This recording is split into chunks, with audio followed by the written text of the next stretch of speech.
The banker's hands were shaking. I noticed them before I noticed anything else. The way his fingers trembled slightly as he leaned closer to the screen, then pulled back, then leaned in again. Like a man who couldn't believe what his own eyes were showing him. His name was Mr. Stafford. Tall man, silver hair combed neatly to the side, the kind of careful professional posture that comes from 30 years of sitting across from wealthy people. But right now, sitting across from a 68-year-old woman in yesterday's clothes with a rolling suitcase parked beside her chair, Mr. Stafford looked like he had just seen something that rearranged his understanding of the world. He stood up slowly from his desk. Then he sat back down. Then he looked at me. "Mrs. Hargrove," he said, and his voice had changed completely from the polite, measured tone he'd used when I first walked in. Do you have any idea what's in this account?" I looked at him steadily. "That's what I came here to find out." He turned the monitor toward me, and when I saw the number on that screen, I felt the entire room tilt sideways. But to understand how I ended up in that chair, a homeless 68-year-old woman with $47 in her purse and a carry-on bag containing everything she owned, we have to go back to the morning before. The last ordinary morning of my life. The sun came through the kitchen window at exactly 7:15, the way it always did in October. I know it was 7:15 because I had made coffee at that same kitchen window for 31 years, and the October sun always cleared the top of the oak tree in our backyard at exactly that time. It fell across the countertop in a long, warm stripe, and I had always loved that. Such a small thing to love. Such an ordinary thing. I was making biscuits. Not from a can. I want to be clear about that, because Gerald always made a point of telling people I made biscuits from scratch, the way his mother had, and it was one of the few compliments he still gave me. I was cutting cold butter into flour with my fingers, the way my own mother taught me, when Gerald came downstairs. He was already dressed. Dark slacks, a pressed Oxford shirt, the kind of outfit he wore when he had important meetings. He poured himself coffee without saying good morning and sat down at the kitchen table with his phone. I didn't think anything of it. That was the honest truth. After 40 years of marriage, you stop hearing the small silences. "Dot," he said. "Sit." "Mm-hmm." "Come sit down. I need to talk to you about something."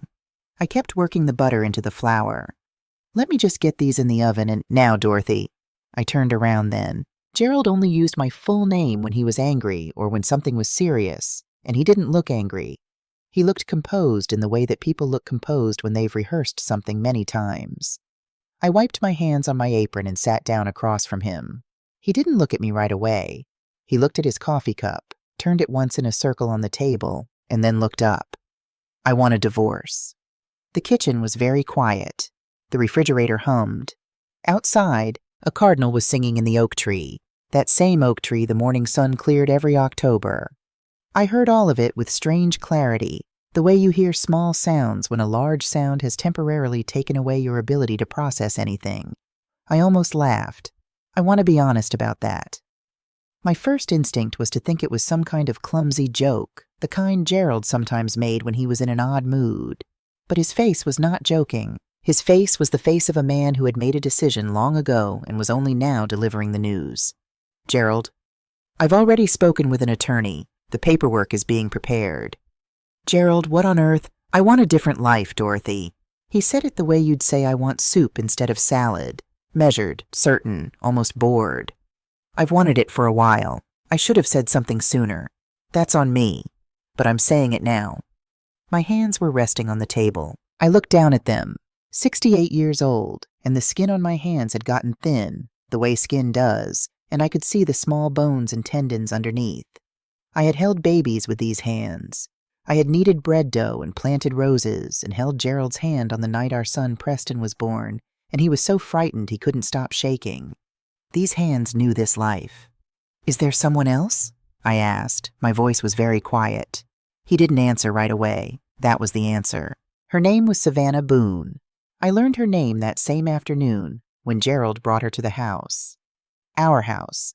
The house I had arranged and decorated and cleaned and filled with the small, careful details of a life. The blue pottery on the windowsill that I'd found at a flea market in Chattanooga. The quilt on the back of the sofa that my mother had made. The framed photos on the hallway wall that tracked 30 years of Christmases and graduations and ordinary Sundays. Savannah Boone was 34 years old. She had long dark hair and sharp, observant eyes, and the particular kind of confidence that comes from never having had to be uncertain about your own beauty. She walked into my living room beside my husband and looked around the way a person looks around a hotel suite they've been upgraded to, assessing, calculating, already imagining different furniture. "Charming," she said. "Very vintage." Gerald smiled at her like a man who had just been given a gift he'd been wanting for years. I stood in my own kitchen doorway and watched this and felt something close inside my chest. Not break exactly, close, like a room where the lights have been turned off and the door has been shut and nobody lives there anymore. My son Preston was there too.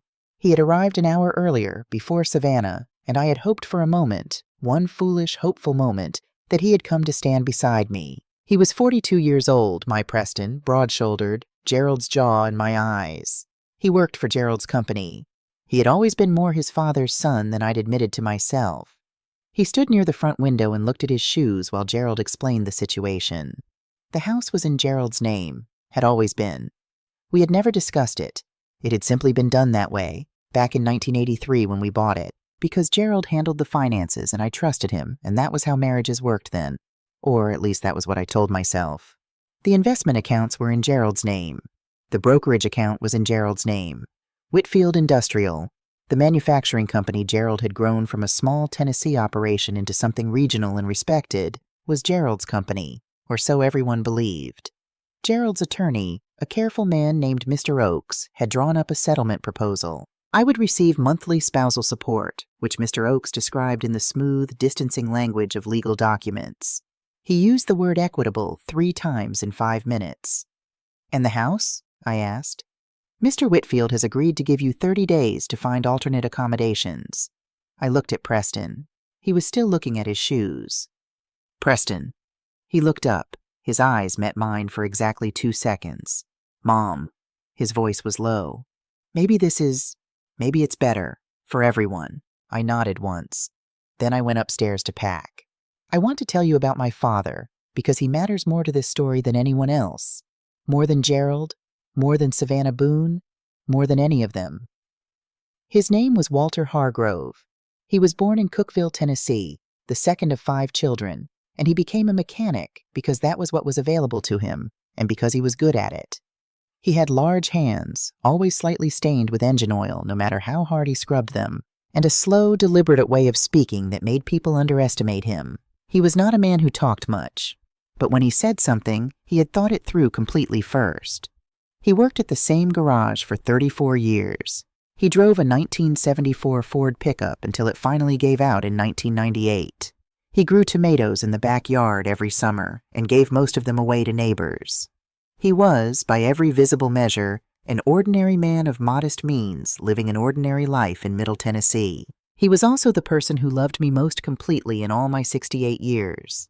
When he died in 2002, I grieved him the way you grieve a person who was the quiet foundation of everything, not loudly, not dramatically, but deeply and permanently, the way a house settles when something structural shifts.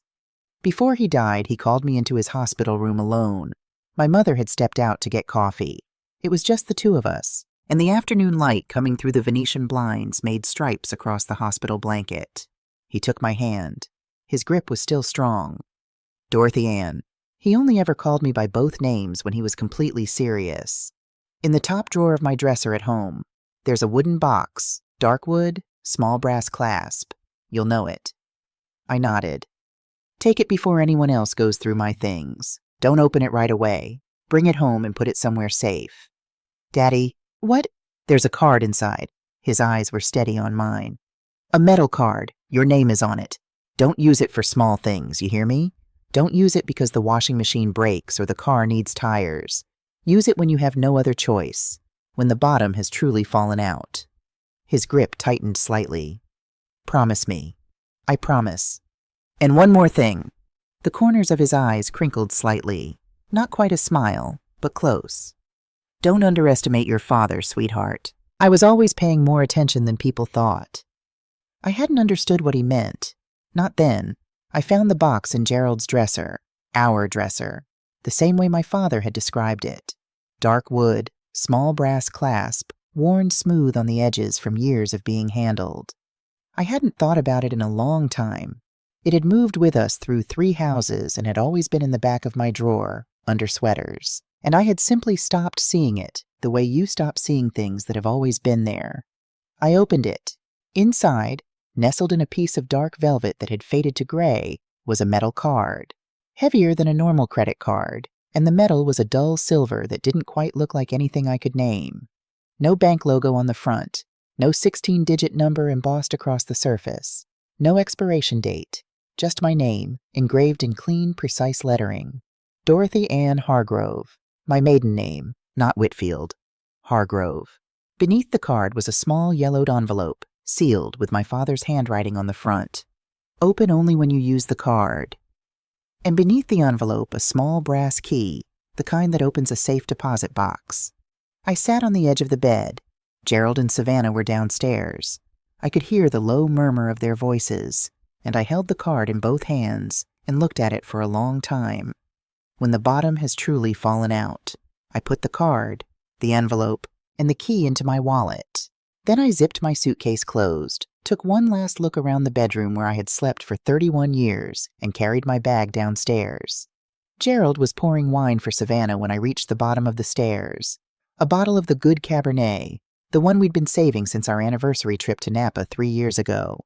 He didn't look up. "Mr. Oakes will send the paperwork to whatever address you provide," he said. I stopped at the foot of the stairs. I looked at my husband of 40 years. The man I had driven to the emergency room at 3 in the morning when his appendix burst in 1991. The man I had sat beside through his father's funeral and his mother's long decline into memory loss. The man whose children I had carried and raised and worried over for decades. "Goodbye, Gerald," I said. He nodded, his eyes still on Savannah. Preston was sitting in the armchair by the window, scrolling his phone. I paused beside him. "Preston, look at me." He looked up. His face had a quality I recognized, the slightly clenched, uncomfortable look of a person who knows they are doing the wrong thing and has decided to do it anyway. "I love you," I told him. "That doesn't change." Something moved in his face. He opened his mouth, then closed it. I picked up my suitcase handle and walked out the front door. The night air was cold in a way that felt personal, the way cold feels when you're alone and have nowhere to go. I walked 4 blocks to Riverside Park because I couldn't think of anywhere else to go. Couldn't call a hotel because the joint credit card was something I suddenly didn't trust. Couldn't call Lily, my daughter, because Lily hadn't answered my calls all day, and I didn't have the energy to leave another voicemail that might not be returned. I sat down on a wooden bench near the fountain. The fountain had been turned off for the season. The park was empty except for a man walking a large golden retriever in the distance. I opened my purse and counted what I had. $47, a library card, my driver's license, a photograph of my parents from 1974, my mother laughing at something off camera, my father watching her with the expression he always had when she laughed, like he still couldn't quite believe his luck, and the metal card. I took it out and held it under the park lamp. The light turned the silver surface warm gold. Dorothy Ann Hargrove. 40 years of marriage, and I had nearly forgotten that name.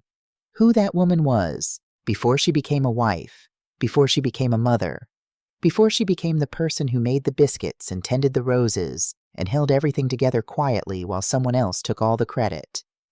When the bottom has truly fallen out. I sat there for a very long time, listening to the wind move through the oak trees, watching the dark water in the empty fountain. Then I put the card back in my wallet, straightened my spine, and began to plan my morning.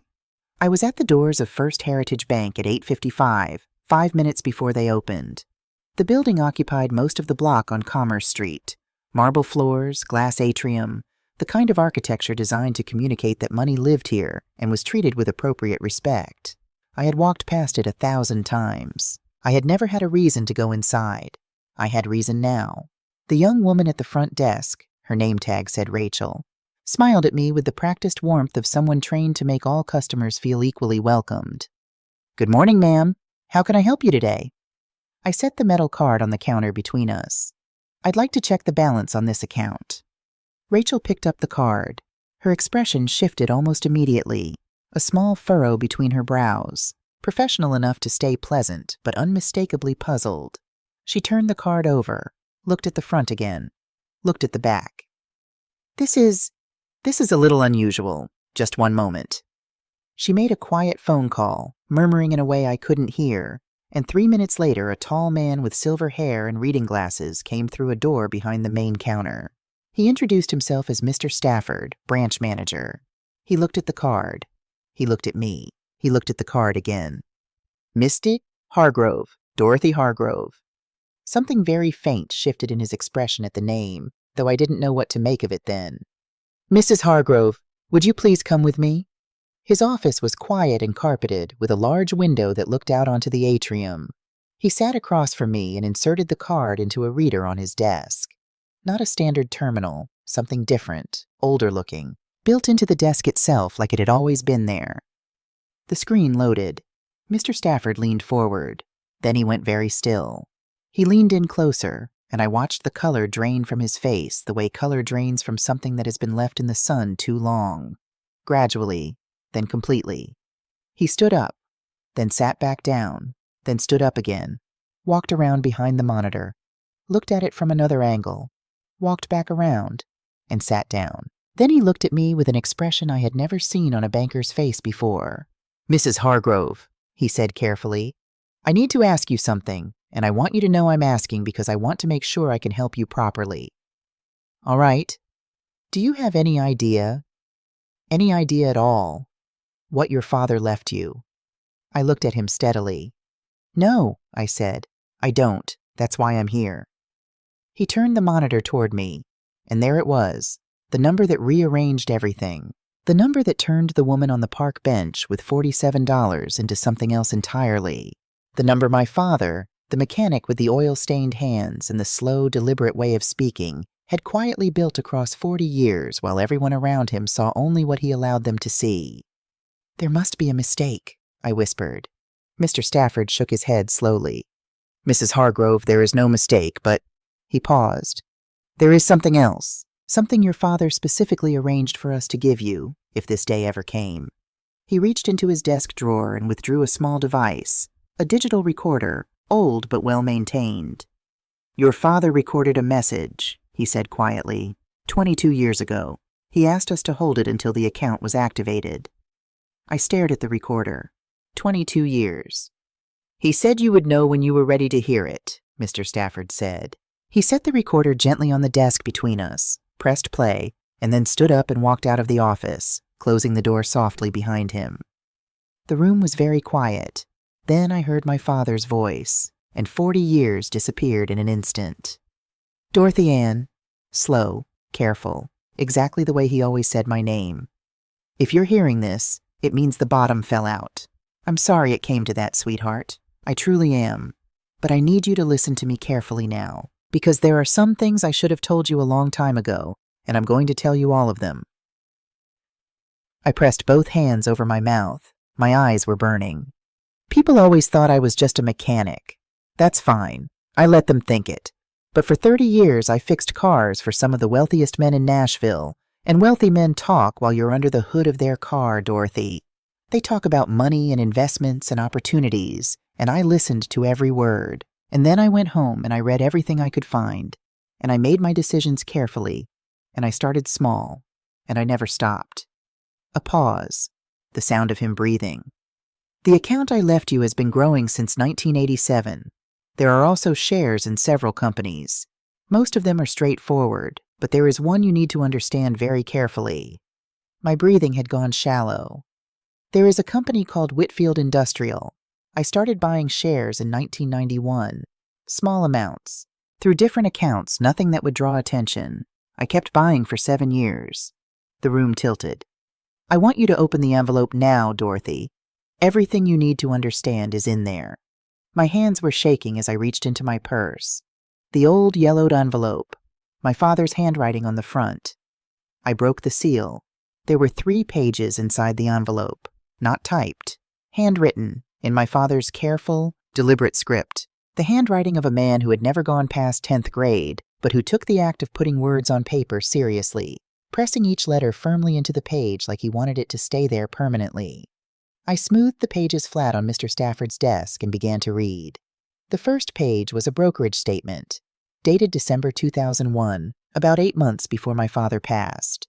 At the top, in a column marked account holder, my father's name, Walter J. Hargrove. In the center of the page, a table of holdings, stocks, funds, a few bond positions.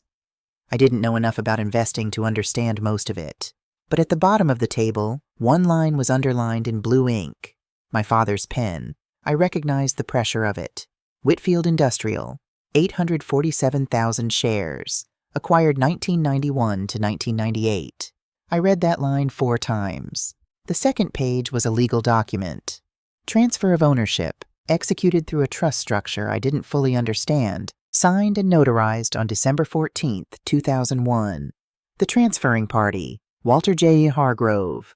The receiving party, Dorothy Ann Hargrove, through the Hargrove Family Trust. Effective date of transfer, December 14, 2001. My father had been sick by then. He knew the end was coming. And instead of spending those months frightened or bitter or focused only on himself, he had sat down with an attorney and made sure that everything he had spent 30 years quietly building would find its way to me, protected, structured, invisible to anyone who might want to take it. The third page was a letter, just one page, front only, in the same careful handwriting. Dorothy Ann, by the time you read this, I'll be gone a while. That's all right. I've had a good life and I have no complaints worth mentioning. Here is what you need to know. The shares I transferred to you represent approximately 23% of Whitfield Industrial. When I bought them, the company was small and nobody wanted them much. I believed in it anyway. That's always how the best investments work. You see something other people overlook. I don't know what that 23% will mean by the time you read this. It might be worth very little. It might be worth something significant. Either way, it belongs to you completely, and nobody can take it from you. Because it was never in your married name and it was never part of any joint account. It is yours, Dorothy. Only yours. I want to tell you something else, and I want you to hear it the way I mean it. Not as criticism, but as truth spoken by a man who loved you his whole life. I never fully trusted Gerald Whitfield. I want to be fair. He's not a bad man, not in the way that some men are bad, but he is a man who needs to be the most important person in every room he enters. That kind of man is fine when things are going well. When things stop going well, that kind of man looks for someone to blame, and the person closest to him is usually the first one blamed.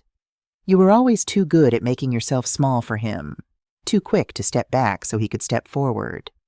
I watched it for years, and I should have said something, and I didn't, because you were happy and I didn't want to plant doubt in a happiness that might last. But I left you this just in case it didn't. You are not a supporting character in someone else's story, sweetheart. You never were. I just needed to make sure you had something solid to stand on when you finally figured that out. Use this wisely. Not for revenge. Revenge is a fire that burns the person holding the match just as badly as it burns everything else. Use it to protect yourself, and if you can, use it to protect others. I love you more than any words I know how to write. Dad, I sat in Mr. Stafford's office for a long time after I finished reading. I don't know exactly how long. Long enough that Mr. Stafford knocked gently on the door and opened it a few inches and asked very quietly if I needed anything. I shook my head and he closed the door again without a word. Outside the window I could see people moving through the bank atrium. Ordinary Monday morning business, deposits and withdrawals and questions about interest rates and loans. All of it continuing as it always had, as if nothing unusual was happening in the small carpeted office off to the side where a 68-year-old woman was sitting with 3 pieces of paper and 40 years of marriage dissolving around her like sugar in warm water. I folded the letter carefully and put it back in the envelope. Then I pressed the button on the recorder and listened to my father's voice one more time just to hear it. You are not a supporting character in someone else's story, sweetheart. I turned the pages face down on the desk, breathed in, breathed out. Then I opened the door and called for Mr. Stafford. He came in immediately, sat down across from me, and folded his hands on the desk with the careful attentiveness of a man who understood that this was not an ordinary appointment. Mr. Stafford, I said, the shares my father transferred to me, 23% of Whitfield Industrial. What is that worth today? He had clearly already looked it up. He turned his monitor slightly toward me and pointed at a figure. I looked at it. $31 million. The number sat in my mind like a stone dropped into still water. I could feel the rings spreading outward but couldn't yet see where they'd reach the shore. And in terms of the company's ownership structure, I said slowly, what does 23% mean? Mr. Stafford paused before answering, choosing his words with the precision of someone who knows they are handling something delicate. It makes you the second largest individual shareholder of record, he said. The largest single shareholder currently holds 24%. Who is that? Another pause, slightly longer. An investment group, he said carefully, registered under the name Boone Capital Group. I heard the name the way you hear a word in a foreign language that you somehow already know the meaning of. My body understood it before my mind caught up. Boone, Savannah Boone, the woman in the red dress who had walked through my living room like she was measuring it for new curtains. The woman who had stood beside my husband of 40 years and looked at the life I had built and called it vintage. When did Boone Capital Group begin acquiring shares? I asked. My voice was steady. I was proud of that. Mr. Stafford looked at his screen. Their first recorded purchase was approximately 18 months ago. 18 months. I sat very still and let that number do its work. 18 months ago, Gerald had already been in contact with Savannah Boone. 18 months ago, while I was making biscuits and tending roses and assuming that the silence in our marriage was the comfortable silence of two people who had run out of new things to say, my husband had already been planning. Not just an affair, not just a divorce, something larger. Something that required preparation and attorneys and an investment group and careful, patient accumulation of company shares. The divorce wasn't impulsive. It wasn't a midlife crisis or a moment of weakness. It was the final step of a plan. Is there something else I should know? I asked. Mr. Stafford hesitated in a way that told me the answer was yes. Mrs. Hargrove, I want to be straightforward with you because I believe you deserve straightforward answers today. He leaned forward slightly. Earlier this morning, before you came in, we received a call from the board of directors at Whitfield Industrial. 2 members, Mr. Ellington and Mr. Beaumont. They have been trying to locate the holder of the Hargrove Trust shares for some time. Why? Because, he said carefully, they believe the company is in danger, and they believe the Hargrove shares may be the only thing that can stop what's coming. I looked at him for a long moment. Mr. Stafford, I need a change of clothes, a cup of strong coffee, and an address. He nodded once with the expression of a man who had spent 30 years waiting to be genuinely useful to someone. Yes, ma'am, he said. I believe we can arrange all 3. An hour later, I sat in the back of a black sedan, arranged through the bank's client services, something I hadn't known existed until this morning, something that apparently came standard with accounts of this size, wearing a navy blazer and gray slacks that fit me well enough, and holding a cup of coffee that was genuinely excellent. The city moved past the windows. I thought about my father, about 30 years of fixing wealthy men's cars and listening carefully and going home and reading everything he could find. About the patience of it, not weeks or months, but decades of small, quiet decisions adding up to something that no one around him could see because no one thought to look. He had been the most overlooked man in every room he entered. He had also been the smartest. I was always paying more attention than people thought. I understood that now. Fully, finally, in a way that made me want to laugh and cry at exactly the same time. The car turned onto Commerce Plaza and stopped in front of a glass tower that I had seen 100 times without ever really looking at it. Whitfield Industrial, corporate headquarters. The letters were etched in brushed steel above the revolving door. Gerald's name, Gerald's building, Gerald's legacy, or so everyone believed. I finished my coffee, set the cup down, gathered my purse and the envelope of documents Mr. Stafford had prepared. Before I opened the car door, my phone buzzed. A text from a number I didn't recognize. Mrs. Hargrove, this is Mr. Ellington, Whitfield Industrial Board of Directors. We know you've been to the bank. We have been waiting for you for a very long time. Please come to the 14th floor. There are things you need to know before tonight. I read it twice. Before tonight. I typed back. I'm outside. Then I got out of the car, walked through the revolving door, and stepped into the building that had my ex-husband's name on the outside and, as it turned out, a great deal of my father's fingerprints on the inside. The elevator to the 14th floor was all glass on one side, and as it rose I could see the city spreading out below me. Nashville in the clear October light, the Cumberland River catching the sun in the distance. The neighborhoods and streets and ordinary lives of ordinary people going about their ordinary Monday. 24 hours ago, I had been one of them. I watched the lobby shrink beneath me and thought about what my father had written. You are not a supporting character in someone else's story. The elevator doors opened. The 14th floor was different from the lobby. Quieter. Thicker carpet, lower lighting, the particular hush of a place where significant decisions were made and significant money changed hands. A young assistant met me at the elevator and led me down a hallway lined with framed photographs. Aerial shots of manufacturing facilities, handshake photos with politicians, the visual history of a company that had grown from a small Tennessee operation into something that employed thousands of people across 4 states. Gerald was in several of the photos. I didn't stop to look at them. The boardroom at the end of the hall had floor-to-ceiling windows on 2 sides, a long oval table of dark polished wood, and 12 leather chairs. 8 of them were occupied. The men in those chairs stood up when I walked in, all of them simultaneously with the kind of unanimity that suggested they had discussed doing so beforehand. 2 of them came forward. The first was Mr. Ellington, early 70s, white-haired, the weathered face of a man who had been in rooms like this for 50 years and had stopped being impressed by any of it. He extended his hand and shook mine firmly. Mrs. Hargrove, thank you for coming. Mr. Ellington. The second man introduced himself as Mr. Beaumont, younger, mid-60s, with the careful, watchful eyes of someone who spent his professional life reading financial documents for things that weren't supposed to be there. Please, Ellington said, gesturing toward the chair at the head of the table. Sit down.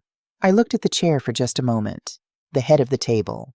I had spent 40 years sitting at the side, the end, the corner, always adjacent to the center, never in it.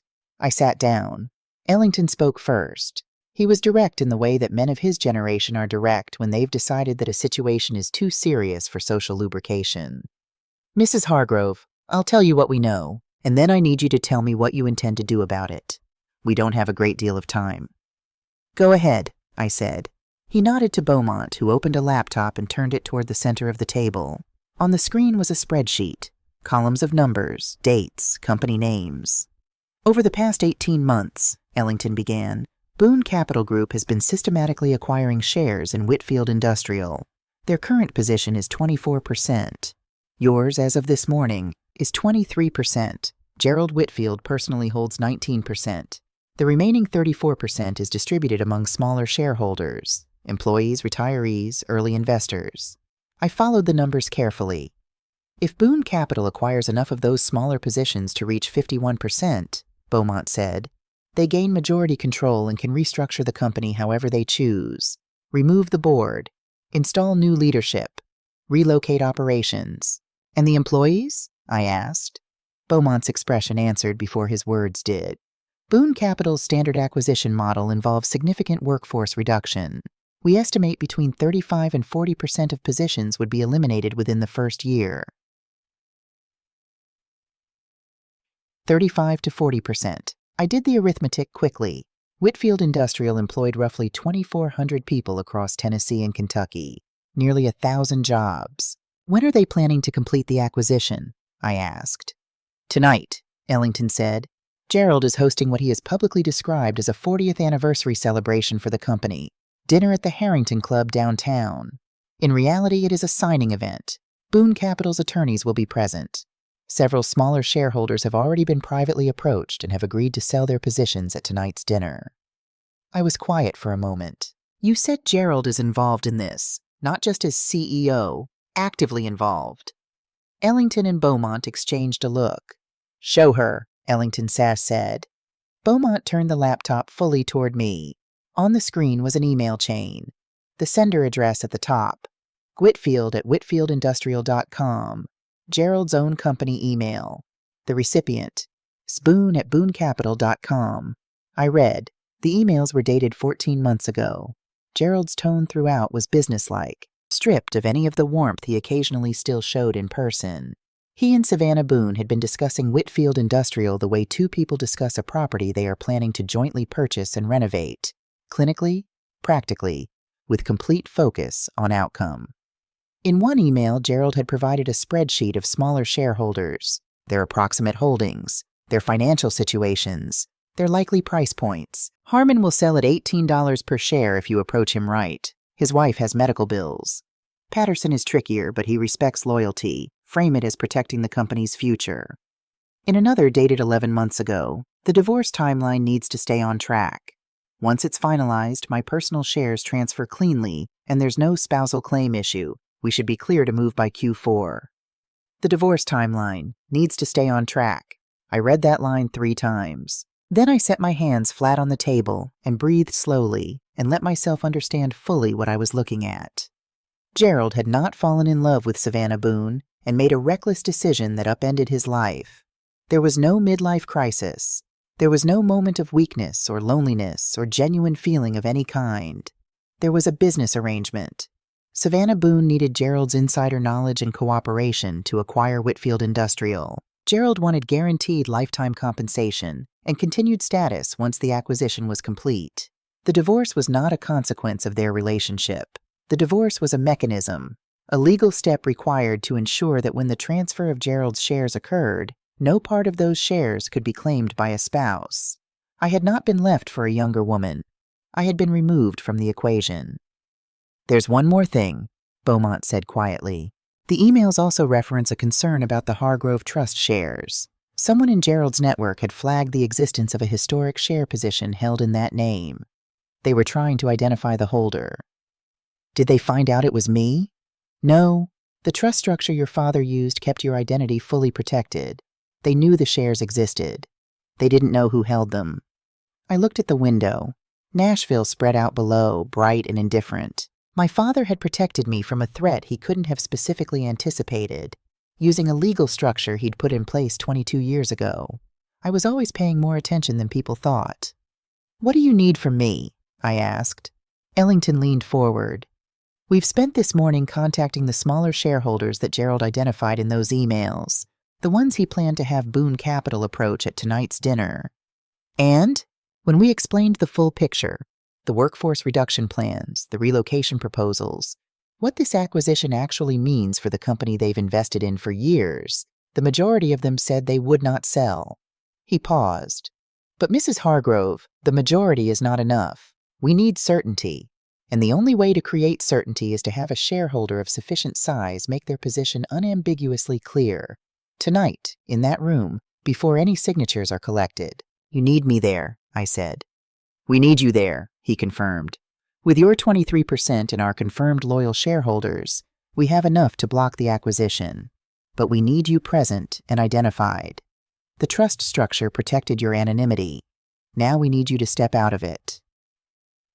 I thought about the park bench, the cold October air, $47. I thought about 1,000 families whose Monday morning had started the same way mine had, unremarkably, without any indication that something was being arranged in a boardroom downtown that could take their livelihood from them by Tuesday. I thought about my father, fixing cars for 30 years while wealthy men talked over his head about money, listening to every word. "What time does it start?" I asked. I spent the afternoon in a small conference room on the 14th floor with Ellington, Beaumont, and a corporate attorney named Ms. Aldridge, who walked me through the relevant documentation with impressive efficiency. We went over the trust structure, the share transfer, the chain of ownership. Ms. Aldridge had clearly done this kind of work for a long time and had the particular quality of people who are very good at their jobs, calm, thorough, and entirely unimpressed by drama. At 4 o'clock, my phone rang. Preston. I looked at the screen for a moment. Then I answered. "Mom." His voice was different from yesterday. Yesterday he had sounded like a man who had made a decision and was committed to it. Today he sounded like a man sitting in the wreckage of that decision. "Preston, where are you? I went by the house you used to. I went by Riverside Park. I thought maybe—" "I'm fine," I said. "I'm somewhere safe." A long silence. "Mom, I need to tell you something." He stopped, started again.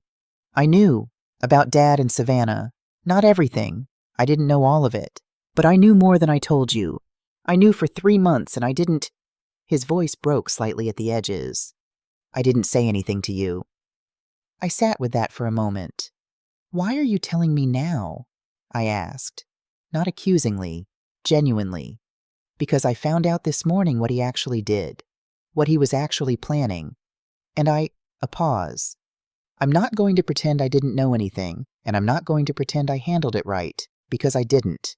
I was a coward. I chose the easier side, and I told myself it was neutral, and it wasn't. Outside the conference room window, the October light was going golden and long, the way it does in late afternoon when the sun is getting low.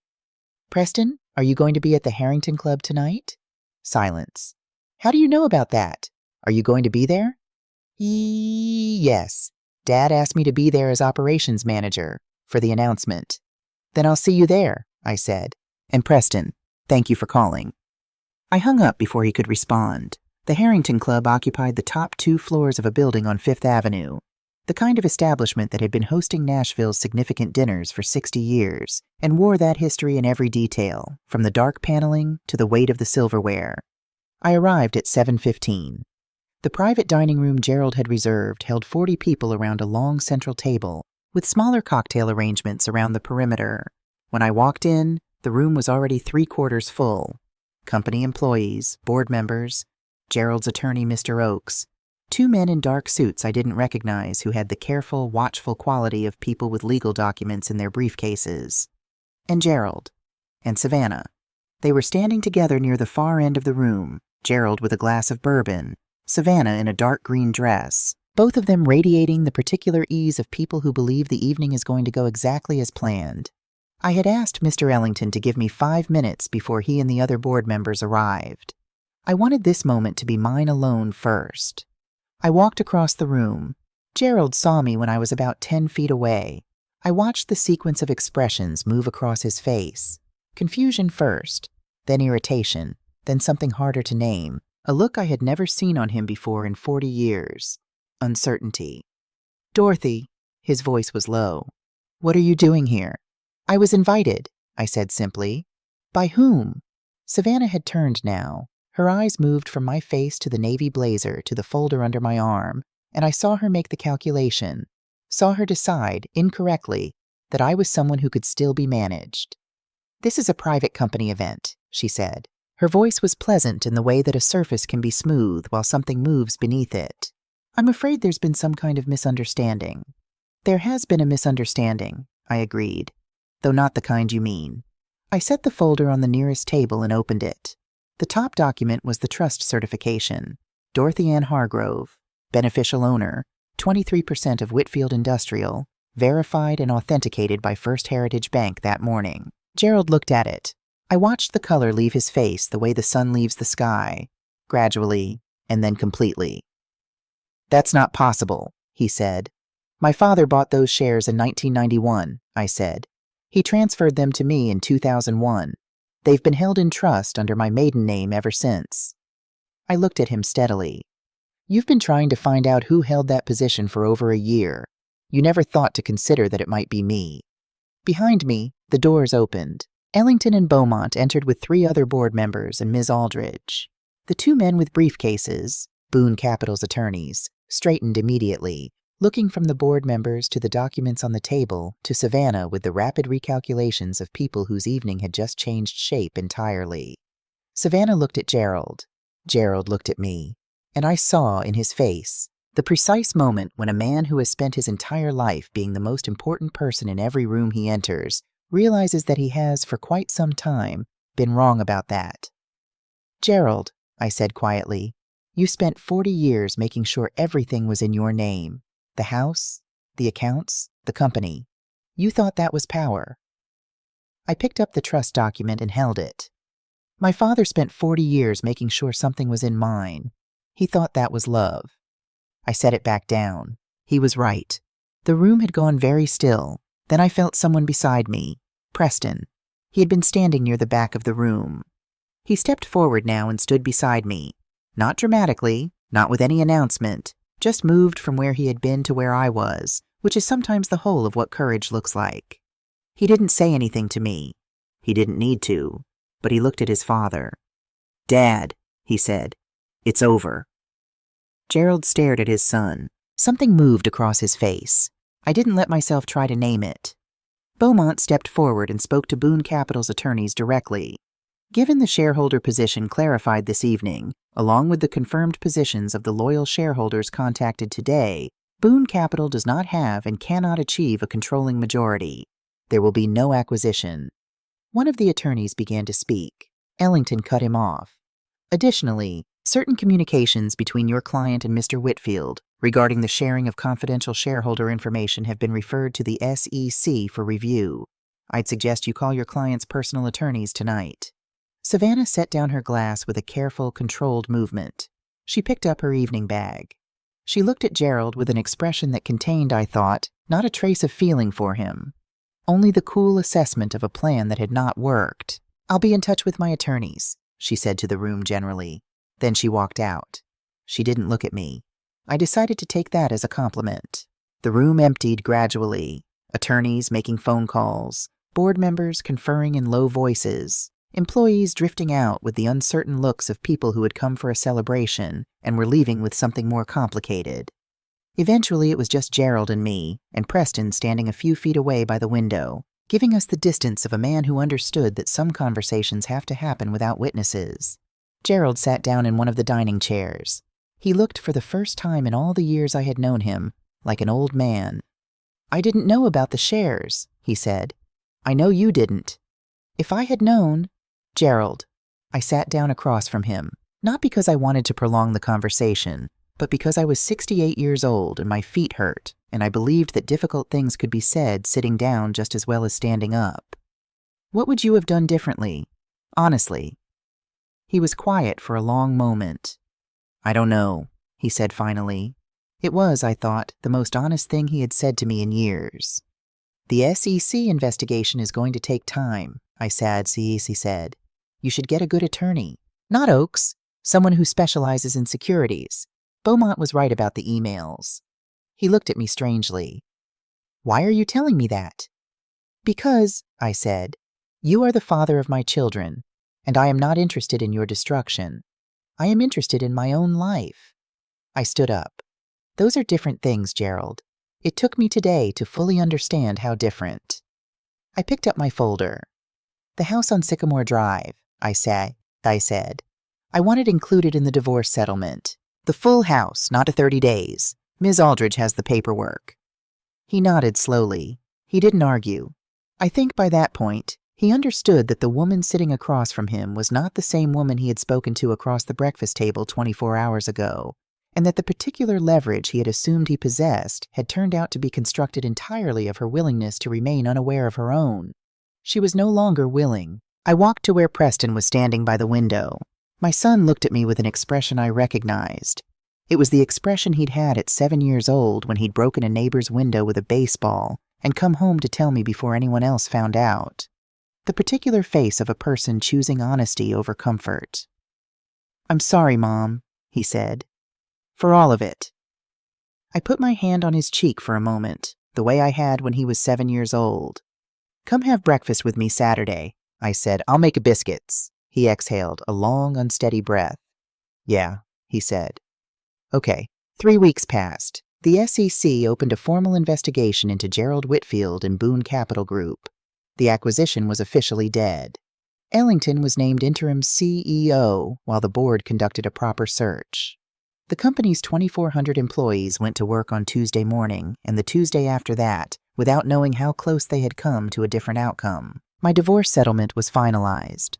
The house on Sycamore Drive, the house where I had made biscuits for 31 years, where my children had grown up, where the morning sun came through the kitchen window and cleared the top of the oak tree at 7:15 every October, was mine. I moved back in on a Wednesday.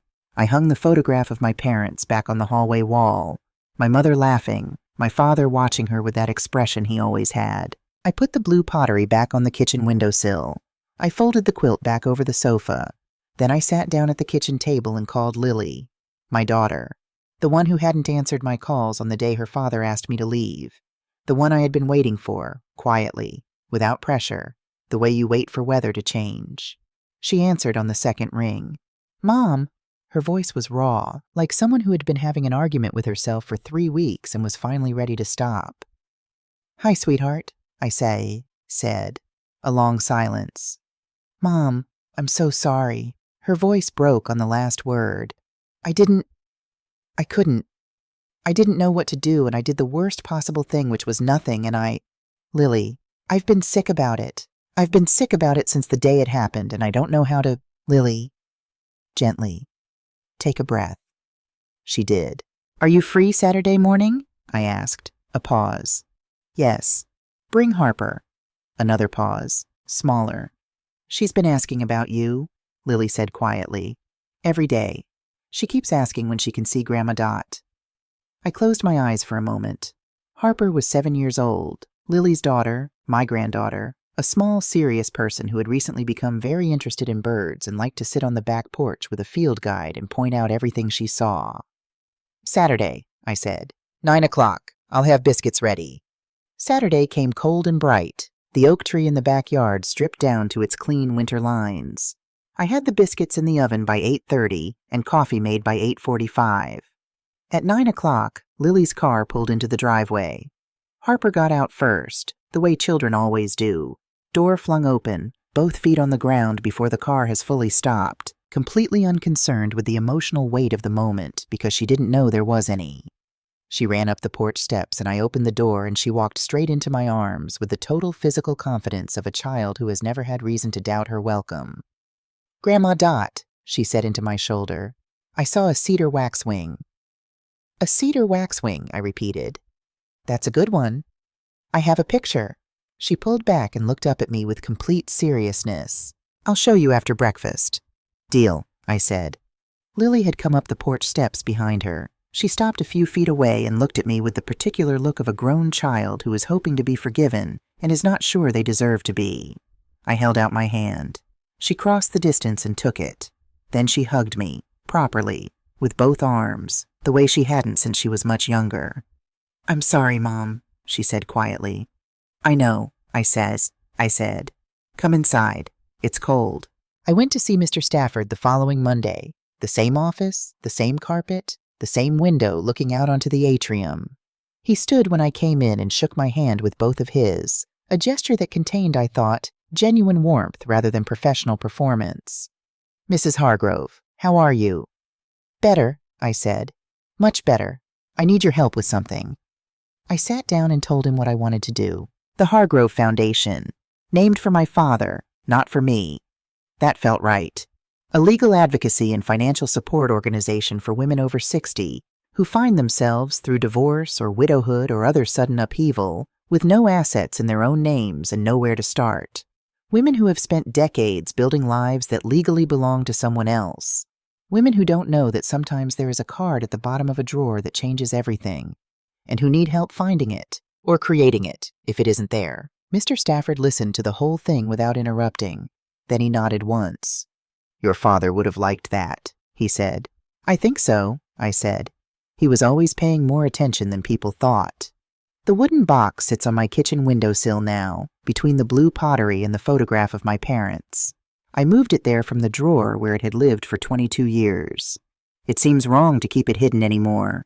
Some mornings, when the light comes through the kitchen window and the October sun clears the oak tree at exactly 7:15, I pick it up and hold it for a moment. Not because I need to, just to remember. My father spent 30 years being overlooked in every room he entered, and he used that invisibility the way a careful person uses any good tool, deliberately, patiently, toward a purpose that mattered. He left me money. He left me shares. He left me a legal structure elegant enough to survive 22 years and one very determined son-in-law without ever being found. But the thing he left me that I think about most isn't any of those things. It's 3 sentences in his careful handwriting pressed firmly into a yellowed page. You are not a supporting character in someone else's story, sweetheart. You never were. I just needed to make sure you had something solid to stand on when you finally figured that out. I figured it out. And the view from here, from the head of my own story finally at 68 years old, is something I would not trade for anything. Not even 40 years of biscuits at 7:15. Well, maybe the biscuits. Some things are worth keeping.